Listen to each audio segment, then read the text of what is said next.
Do you believe that she would want your son to be? Yes. Absolutely. You sorry son of a... Pamela says her ex-husband is 100% responsible for the 15-year-old son, Peter Jr., who tragically by just 6 months ago.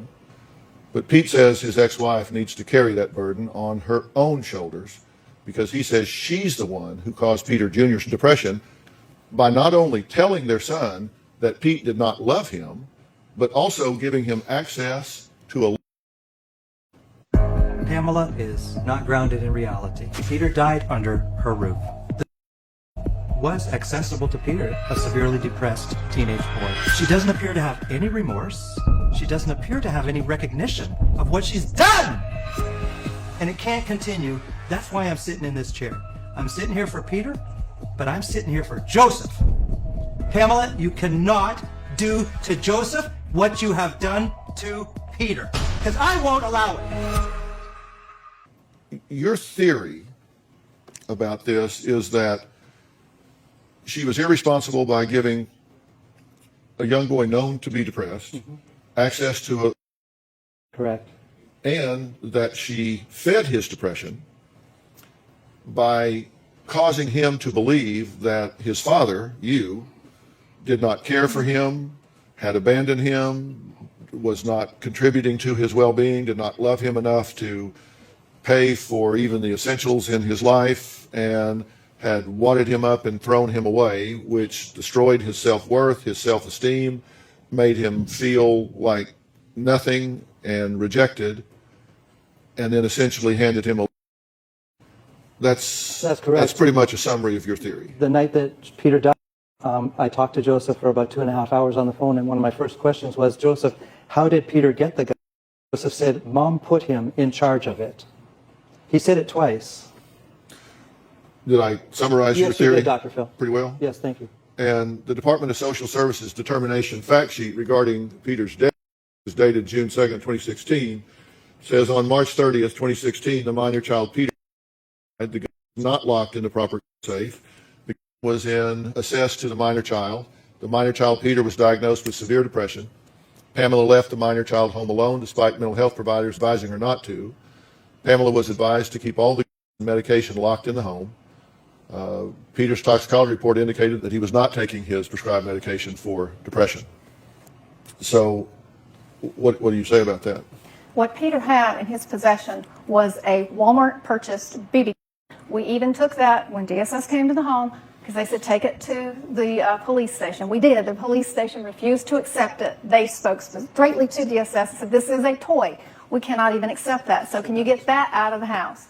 That's what Peter was in charge of. I said, fine, we'll take it and we'll lock it out in my mom's garage so that the plastic pellet BB is not in Joseph's possession. Where was the What shotgun? Peter found was my dad's old 410 single gauge buried in the insulation in the attic, behind a door, behind furniture. Well, let me tell you, having been trained in forensic psychology, I can tell you that if I was handed that DSS report, then I would take that to the police for probable cause, and there would be a determination whether or not an investigation would ensue, whether there would be cause for criminal action, because it could be involuntary, it could be criminally negligent or whatever. And here is the police department incident report. The officer located Peter, who was deceased, in his upstairs bedroom. The cause of death was from a self-inflicted gun.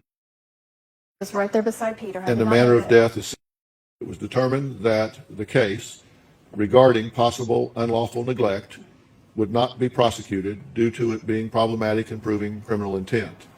They apparently determined that there was no cause to move forward with criminal action. Now, let me ask you, before you pontificate on this, in your wildest dream or theory, believe that she would want your son to be... Yes.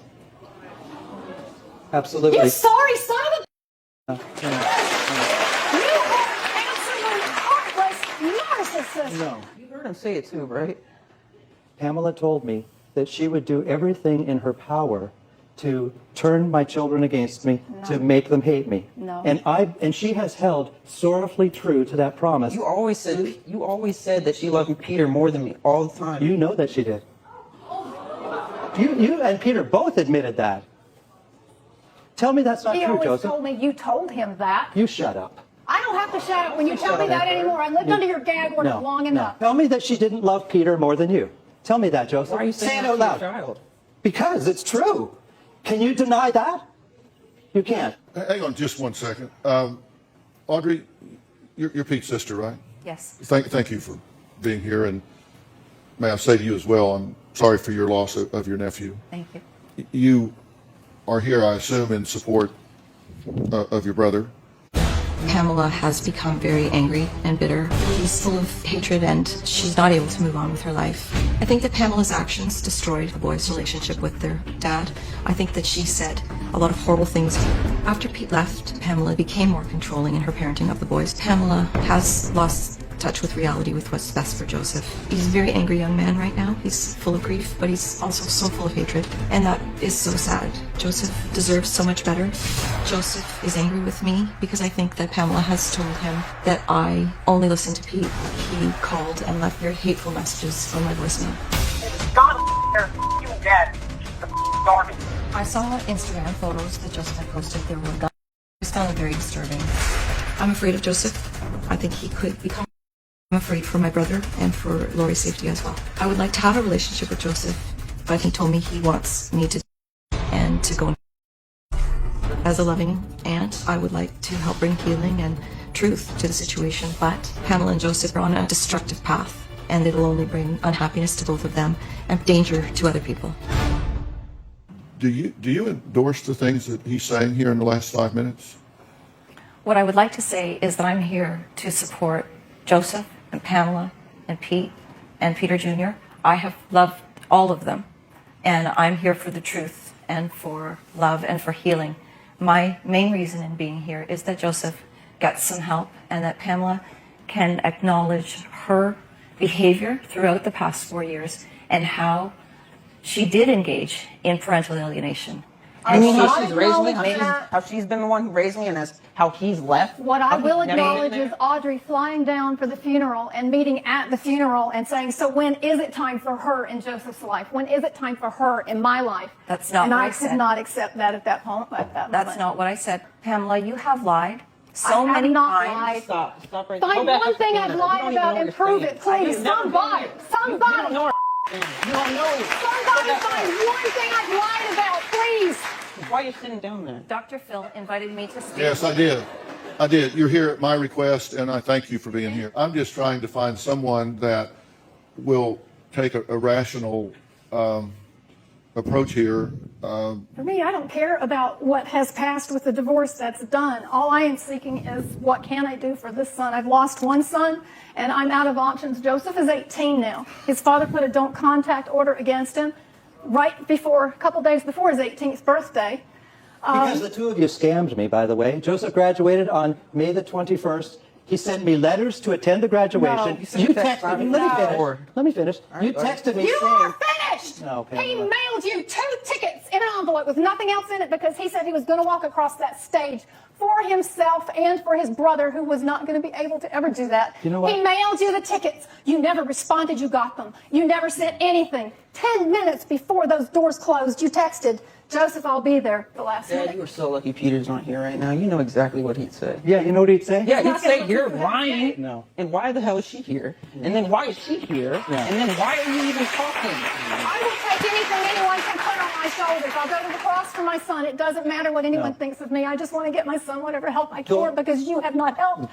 Just don't cause any more harm. If you cannot help, just no harm. This is pure hatred speaking. This is pain. She thinks that she knows us, and she's been in Canada the whole time through the divorce, through literally everything we've been through. She said my mom and me are mentally healthy, and I told her she told me Lori and Dad need to be in my life, and I don't see how that's beneficial. They've done nothing for me, only for themselves. Lori does not need to be front and center in Joseph's life. If that's the way Audrey feels, I don't need that kind of help. Audrey, I asked you to come. I want to hear what you have to say. Thank you. I tried to support Pamela very much in the beginning, and I asked her, I will come down, I will be with you at the funeral. I came for Joseph. Joseph emphatically told me he hated me, which was like, came out of the blue for me. So I researched, I looked at stories. I know, Pamela, you have been lying to me for I have years. not Please lied. don't speak, Pamela. If she presents what the lie is so that I can answer Okay, it. no, please, I asked her to speak. Let her speak, and sorry. I don't need you to help me manage her. So Pamela just lied let, to me on so many occasions. I think that Pamela doesn't sometimes know what the truth is anymore. There has been extreme parental alienation, and I'm 100% convinced that Joseph is parental alienation syndrome, and so was Peter. I believe that Joseph does not know the truth. I think he deserves to learn the truth, that his mom has been lying to him, and his mom has kept him from a relationship with his dad and from all of your loving family in Canada. Your mom, Joseph, she destroyed your sense of self and your sense of becoming the young man that you need to be and deserve to be. And that's why I'm here, because I love you and I want you to learn the truth in a protected and safe way. And Pamela, you need to see your actions and what you have done, and you need to heal from that and move forward in your life. And I need you to recognize the truth of the you actions told that me he's done. time after time how awful Pete was, and yet I love him, I love him, I love him. When we went for the walk, you threw your hand at me and said, look at this, and you had a wedding band made. That's not a wedding band. That said, I loved him then, I love him still, I always will. It's 4 years, Pamela. It's not that a he wedding left you. band. Why do you wear Do you a have band pictures? on your hand that professes love for a man that you say is so horrible? You said, my wedding finger is so empty, I had this made. I felt I had to find something to hold on to love so that I would not be consumed with hate. These two boys came out of love. You don't and know I what saw love that is, band and I Pamela. got it. That was just Joseph a symbol. had a loving relationship, and so did Peter, I with never, his father. He's never loved me. I've always let He me has let me say loved you. one thing that I came here to say. Yes. He has never loved me. I've always had to fake it around him. Hockey, on the trips, my brother didn't do it. He was always himself. That's why because he didn't fake it around him. Your dad. No, let me talk. I faked my personality around him, okay? And I lost my personality to that because I've always had to do that or else you'll leave me. Well, Joe. That's what I've came here to say. Okay. So you are selfish. Get that through your head. You're not the victim. She's the victim. She's been, listen. You have been there. I can be myself around you. I've always been able to be myself around you, okay? Thank you. All I there's want one is help thing. for my son. I don't care understand. about what anyone else Okay, thinks. all right, let me, there's a letter that Pete sent his son Joseph, August 26, 2014, and I have some excerpts from it. It says, Dear Joseph, I have not seen or heard from you in almost a year. I do not want to say anything bad about Mom. It has been almost 2 years since I left, and you have been going downhill. It's obviously not working between you and Mom. I do not mean any disrespect towards Mom, and I'm not blaming her. Whatever Mom has been doing with you is not working, and I'm asking you to give me a chance because I love you. Did you read that letter? Yeah.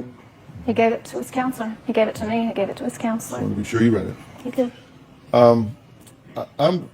I've heard enough, and we're going to take a break, and I'm going to come back, and I have something to say to each of the 5 people that are on this stage, and I really hope they listen. We'll be right back. Here with Pamela and Pete, who were married for 17 years, Lori, who is Pete's current wife, Joseph, the surviving son in his family, Audrey, Pete's sister. And in a bit of an unusual procedure, I've got something to say to each one of these people, and as I say it, I'm going to excuse each person from the stage and audience to go backstage because I kind of want to do this in order. And Audrey, since you're in the audience, I'm going to start with you, say what I have to say to you, and then I'll ask you to excuse yourself backstage. There's a reason, a method to my madness. Again, thank you for coming here. I did ask you here, so, and y'all criticizing her for being here. She's here at my request, and I'm glad you did come. Thank you. I asked you early if you supported the things that your brother was saying. You did not answer that. You said you were here to support everyone. which was an artful dodge, I suppose. You seem to me to be a very rational woman, and I do think you have everyone's best interest at heart. And in so doing, I hope to God that you don't support some of the things that your brother is saying here. Because I think if you look back and listen to some of the things he's saying, I hope in a quiet moment you will ask him to weigh the gravity of some of the things that he's saying. Because he has just said to his ex-wife, I believe she wanted that boy dead. I believe he was the favorite, and the one that's left comes in second. And if he wanted the first one, the favorite, what's that say about the second one? And if you endorse that kind of rhetoric coming from him, then I've greatly overestimated your rationality. And I hope, because I know y'all have a relationship, that you might chat with him about the gravity of his comments. May I say something? I hope it's very brief, because Yes. I'm not really in a very conversational mood right now. Okay. I just wanted to say that I think that Pamela was so set on her vindictiveness that she lost sight of what was good for her sons, Yeah. and that she left them in a very vulnerable position. And I will say what I said. Okay, I'm after not the in a very funeral, have conversational a mood right now, safe so trip thank to you. I Toronto. appreciate it. And if you would Okay. excuse yourself, please, Lori. You're kind of getting painted with a black brush here, and it's easy to hate you because you seem to be the interloper in this marriage. I can tell you that that weight falls on him, not you. If it wasn't you, it would be somebody else, and I can tell you that it probably will be somebody else, because marriages that start with infidelity have about a 96% failure rate. So you're in a very high-risk situation here, and I really hope that you won't judge what you don't understand, because you really can't know everything that's gone before you. And it's unfair to expect you to, because you can't. I would like to say when I'm met really Pete- not in a very Well, conversational I'm going to talk mood to her right now. then. No, I'm not no, listening to you. No, I was we're told- I was we're told that they really. were separated, No. so that Yeah, I is- understand. No. I get it. So he Now loves listen, you we're past too. this. We're past this. We're past this. I just wanted to tell you that he's the one that chose to do what he did in his marriage, not you. As I said, it wasn't you, it'd be somebody else, and probably will be. I just. Well, I just- disagree with that. I because know understand. Pete. I understand, but put this in your DVR, and I will. the day It's may in there. come when you may look at this, and I certainly wish everybody the best, and I wish you no ill whatsoever, and I'm glad that you did come here, and I'll ask you to excuse yourself and leave us here for just a moment. We just go straight down this way. Pete, Pamela is very upset with you right now, and you're very upset with her. My experience is that behind anger, if you pull that away, you see hurt, fear, and frustration behind that. And I think both of you right now have very raw emotions. What I would ask you to do is make a copy of this show, record it, and watch it 10 times. Not 6, not 7. Watch this 10 times. Right. Because I think you'll see something different every time. And I think you will gain some objectivity every time. Because I think you have said some things here today that are absolutely reckless. I think you have said some things that are destructive and reckless.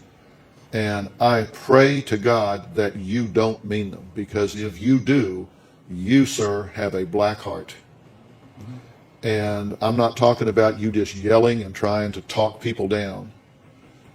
But when you tell the mother of your child that you believe she wanted your boy, and you choose during the midst of the grief work that your son is doing, you want to point out to him that his brother was the favorite in order to win an argument point, you have lost your way. And I don't think that's what you really think, feel, and what your objectives are.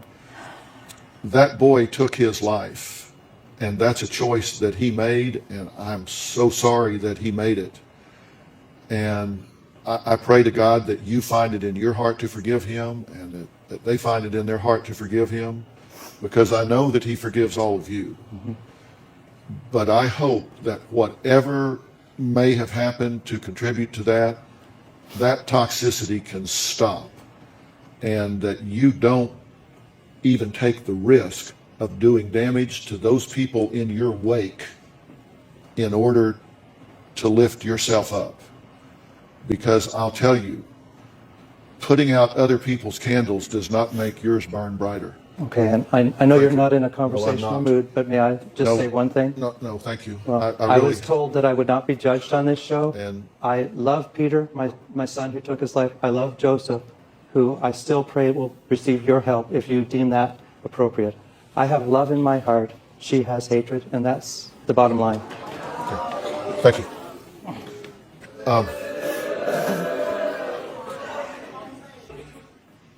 On behalf of everything rational, let me apologize for you having to hear the words that you wanted your son.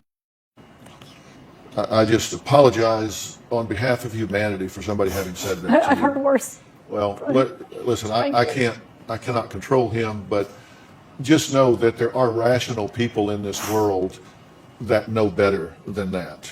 Thank you. Do you have vindictive bones in your body? Yes, Yes, you I do. do. Have you been where you would have in your heart that you would not swerve if you saw the crosswalk? Probably.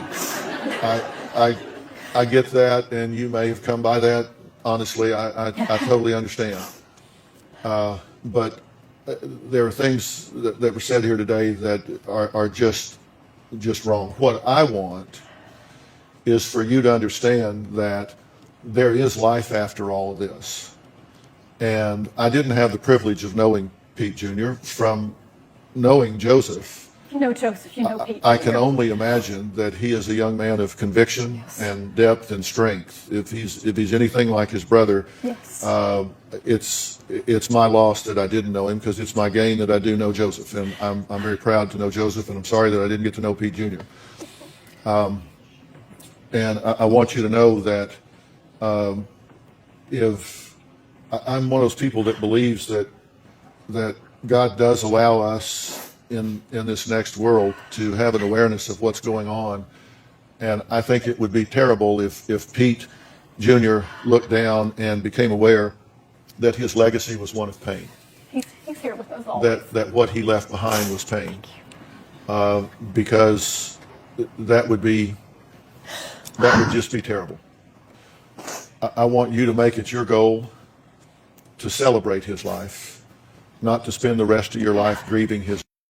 And I'm going to get you professional help. Thank you. That we're going to work through this, and we're going to help you. We're going to help you in that walk. And but I want Pete Jr. to know that he's a source of joy in y'all's heart, is. not of pain. He is. And there's a story about children in heaven that God would come around every day and have them light their candle to go on a walk, and one little boy would always sit to the side and never go, and they asked him why. And he said, because every time I light my candle, my mother's tears put it out. You don't want to be that mother. We're trying. Don't be that mother that puts his candle out. This We've means been you gotta trying to have do some things joy. in celebration of And I'm him. going to help you do that. I'm going to get you the help and support to do that. Thank you. Will you Thank excuse us, please? Thank you.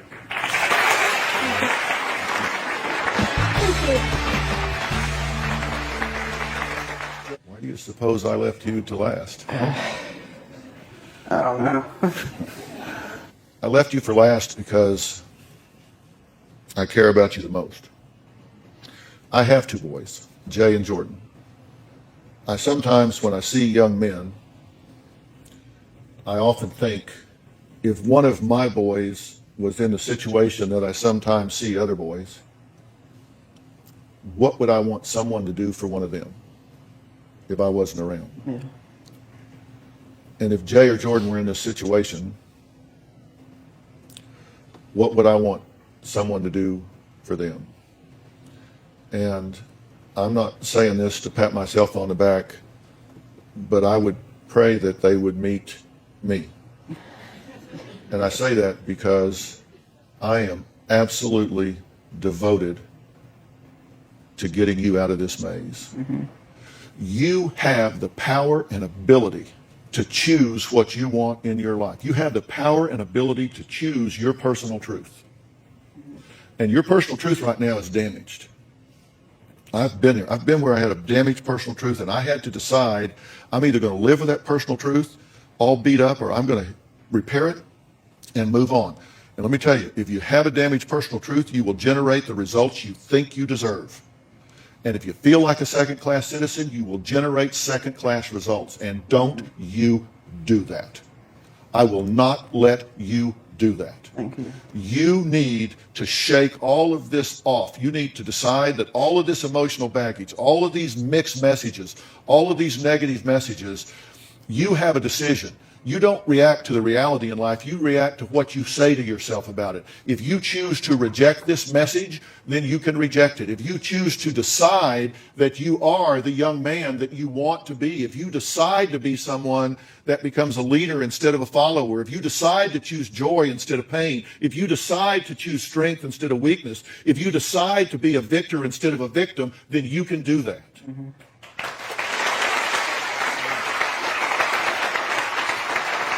And that's what I want you to do, and I am going to help you do that. And I flew somebody in here today for you. This is Miles Adcox right here. He is the CEO of Onsite, and they are a worldwide leader in putting together intensive workshops and specializing with folks that have been through trauma, people that have had themselves knocked off the rails and really just have a hard time getting back up on the highway and moving down the road. I asked him to fly in here today because I want you to go to Onsite. I want you to call time out in your life, put yourself in the shop, hit the reset button, and decide that you are going to start making some different decisions and not let yourself be defined by anybody other than you and what you want. Thank you. Can you do this? I appreciate it. Thank you. I love you, buddy. Okay, so that was a pretty intense part 2.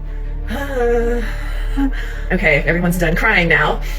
Dr. Phil addressed everyone directly in a certain order, so I guess I'll go in the same order. So the aunt was interesting. I don't even know what her purpose or what her goal was here. It seems like her goal was not, as she said, to support her nephew Joseph. It seems like her goal was to pile on Pamela in solidarity with her brother. I don't know how anyone in their right mind, even if they believe wholeheartedly Pamela's a liar, Pamela's engaged in parental alienation, Pamela's this, she's a monster, I don't know how anyone in their right mind could just stick to that narrative and only discuss that narrative while witnessing and hearing the things that this man of God had to say to Pamela and to his own son. Like you could be so mad at Pamela, but I could be mad at Pamela. I could be so mad at Pamela. Pamela could have destroyed my life. But if I heard the things that this narcissistic man said to her and his son, my nephew in this scenario, on stage, on camera, right there to their faces, I would be, oh, I'm so mad at Pamela. Wait, what? Hold up. Wait a minute. I would like say, skirt, hold up.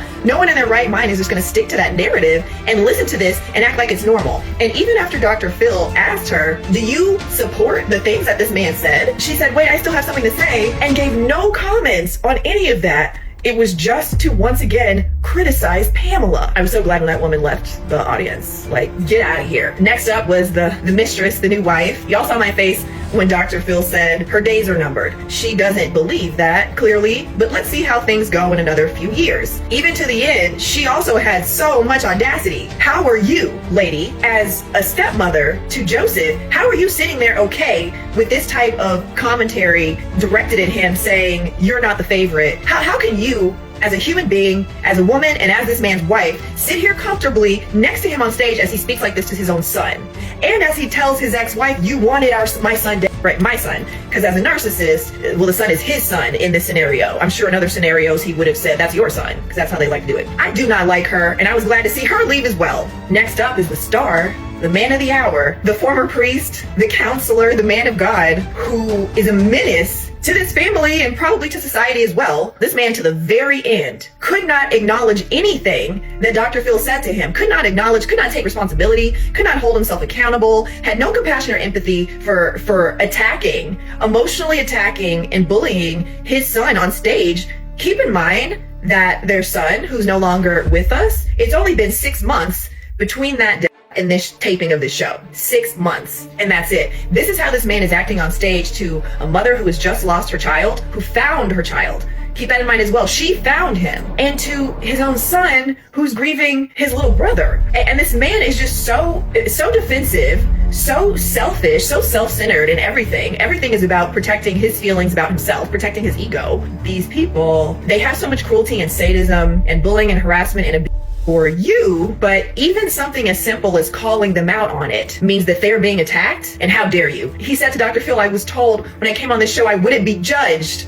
What? Who gives a shit about Joe feelings? I was thrilled when he left, and I too wanted to join in with the audience and boo. Boo! Next up was Pamela. I feel terrible for this woman. My heart breaks for her. She's in so much pain. She's experiencing so much grief, and it must be extra traumatic to be experiencing this and to be hearing these sorts of things while she's grieving the loss of one of her children.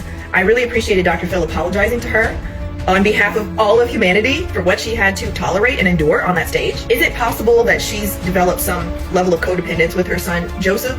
Of course it's possible, especially after this major loss that they've had in their family. Is it possible that a little of that may have existed even before this loss, you know, after the divorce? Of course that's possible. But this is the woman who has been raising him, taking care of him, loving him, making Joseph feel loved and accepted. She's grieving. She should not have to endure all of this. And I absolutely wish her the best and lots of love and healing. I'm trying not to get emotional now about Joseph, but I'm so glad that he was left for last. I assumed that would happen.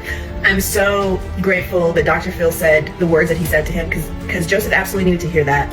I think it's meaningful that Joseph said, you know, when all of these adults were trying to speak over him and speak for him, one, I'm very proud of him for shouting them down, telling them to shut the up and let him speak and use his own words.